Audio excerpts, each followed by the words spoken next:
Let's start with Mike Pompeo and the president there saying that, or in Mike Pompeo's words, there's enormous evidence this virus started in a Wuhan lab. What do you make of that? Well, I've looked into this, and other journalists have looked into this as well as scientists, and there really is very little evidence. It's on the outer bounds of possibility, but really so unlikely that you could say definitely that it's not the case.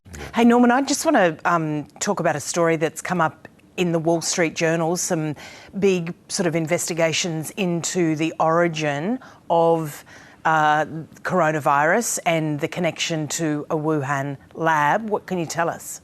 So there's a group of scientists in the United States and internationally very critical of the independent investigation into the origins of the virus. I think they missed out important data. It's being reported well by journalists, Wall Street Journal, as you say. Matthew Knotts reported on it in The Age. And this is that they can't find the bat. The Chinese have been out there looking for the bat, and the Chinese would trumpet the bat if they found it because it would take the heat off the Institute of Virology. 2 or 3 years ago, maybe 3 years ago now, they were doing what were called gain-of-function tests. They were fiddling with the genetic structure of the coronavirus to see what would make it into a pandemic virus. There were Americans on that paper.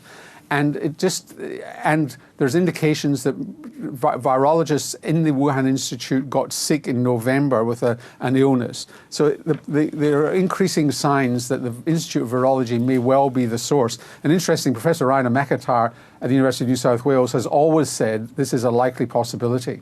Well, I've looked into this, and other journalists have looked into this as well as scientists, and there really is very little evidence. It's on the outer bounds of possibility, but really so unlikely that you could say definitely that it's not the case.